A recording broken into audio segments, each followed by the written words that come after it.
A refined riding experience packed with cutting-edge performance. An aerodynamic, full-fairing design and refined ergonomics create greater efficiency and comfort for you and your passenger. Lean forward into the cockpit of the front fairing and you'll see a 13% gain in highway range. Sit up and settle in for an amazing ride. With higher handlebars, lower foot pegs, suspension tuned for comfort, combined with a bigger seating area for your passenger, the SRS is the most comfortable sport bike on the road. Further your riding experience with 140 foot-pounds of torque and 110 horsepower with a simple twist of the wrist. SRS offers class-leading performance and efficiency from our ZF7510 motor and 14.4 kilowatt-hour lithium-ion battery.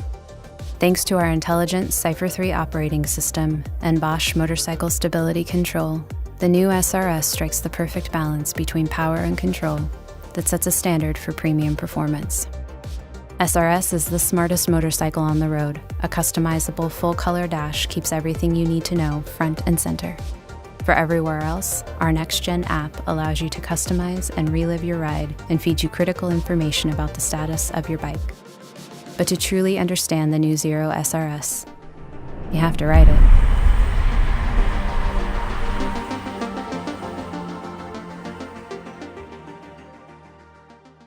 We're going to take this Zero SRS and we're going to take on a bit of a day trip to show you in the real world how it works. So we're going to go out to the seaside, we're going to ride about 200 miles today and we're going to show you how the bike can be charged up. We're going to show you how the range works, and we're also hopefully going to have a little bit of fun with all the performance on it.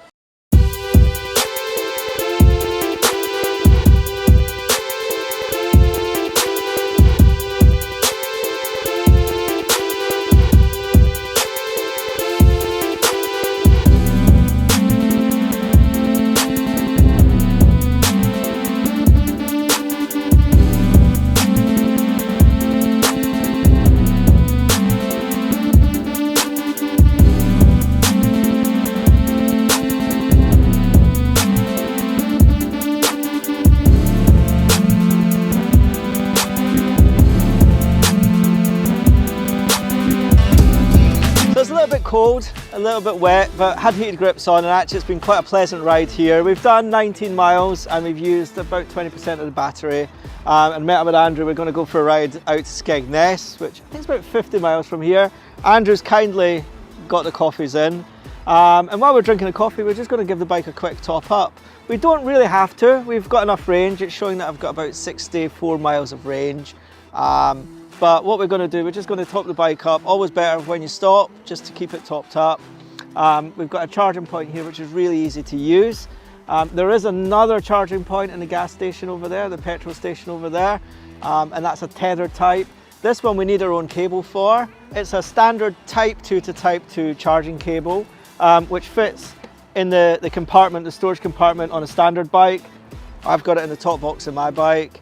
It's going to plug one end into the charging point, one into the Type 2 port on the bike, and then we're going to follow the instructions on the screen, tap my credit card when it tells me to, and yeah, it'll be pretty quick, and I guess it'll probably be fully charged in 15 minutes or so.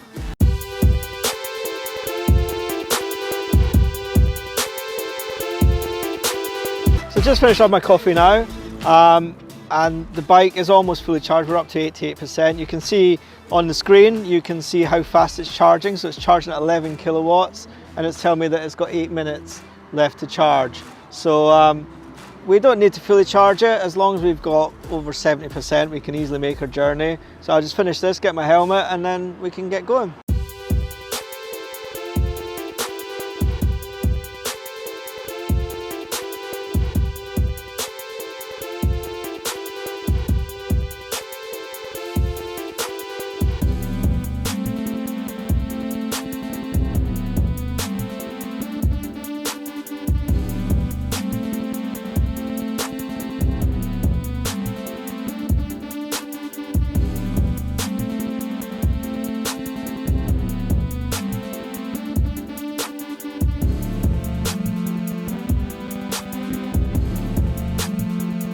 When we go to shows, one thing we're always hearing lots of things about charging, and one of the questions that people always say is, what if someone comes along and unplugs my bike, or what if someone comes along and nicks my cable?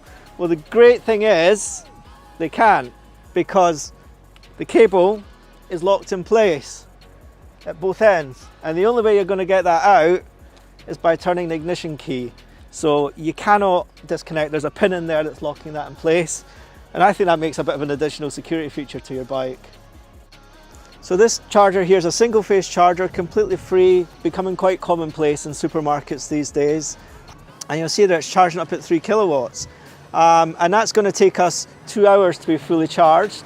We've got 3 hours free parking here. And typically on a normal day, we would just be chilling out. You don't need to let it fully charge. You can charge it as long as you want. Bear in mind, you know how much charge you need to get home. But I know some of you guys are always asking about faster charging.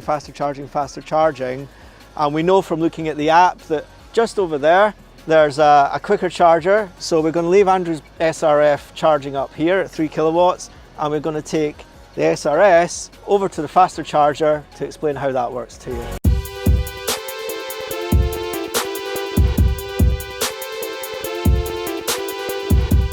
Okay, so one thing that we hear a lot at shows is that infrastructure's not there, there's not many charging points, but that's just not true. Actually, in most places, it's not true.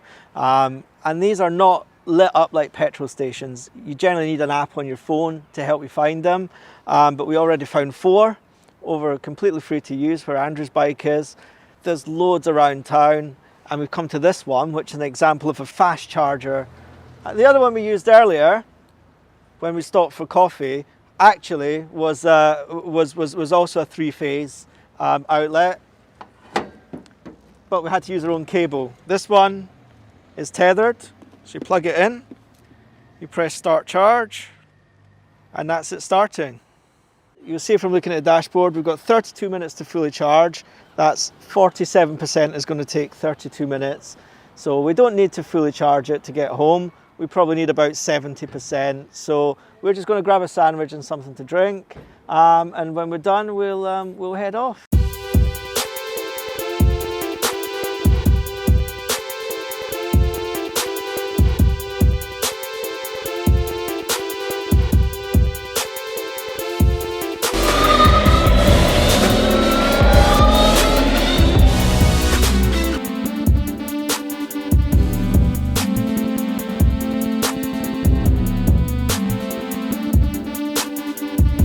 So that's me back home now. We've had a great day out on the bikes. It's been a bit cold, it's late November, but had the heated grips on all day, on the maximum, and actually it was quite a pleasant day, although the roads were a little bit muddy around all the farm tracks and so on and so forth.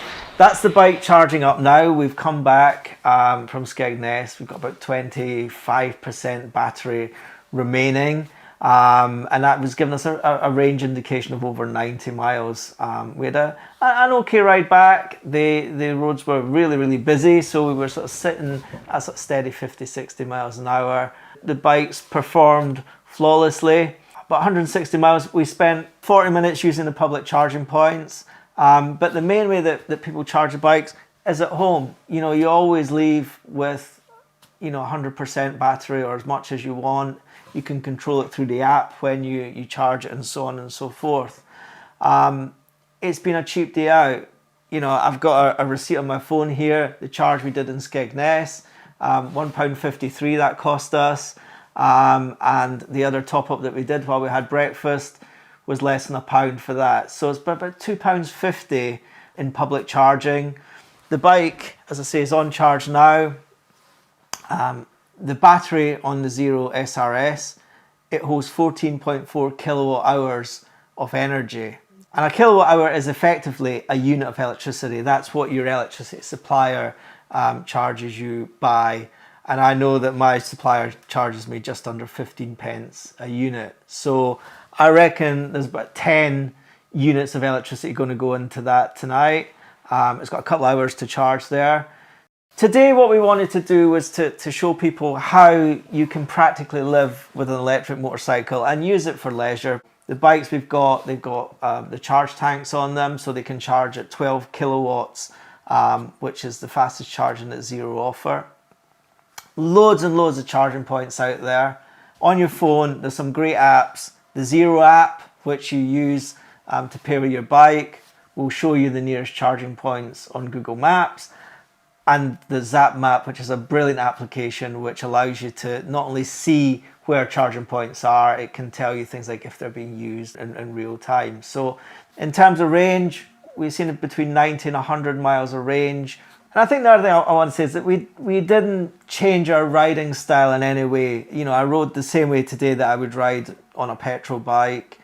The Zero, if anything, was a little bit easier to ride in the conditions because it's a bit smoother, and certainly in filtering it's very narrow and easy to get around. But we weren't moderating our speed necessarily to try and get more range. I was riding, you know, in the flow of traffic, overtaking when I needed to, and yeah, there was no inconvenience at all in terms of, you know, riding it compared to a petrol bike. And on those sketchy roads, the traction control was working really well. You know, you could feel the bike just breaking traction, and then you just felt the power cutting slightly. You saw the light coming on the dashboard, and it was seamless. And that's something that the Zero, compared to older generation motorcycles, you know, feels very secure and very, very safe. So I hope that answers a lot of the questions that you would normally have when you come to shows. The best thing to do is to go to a dealer and experience it for yourself. It is a very different experience to understand the acceleration and the rush that you get with the torque. We've had a great November ride out. Thanks for joining us, and we'll see you again soon.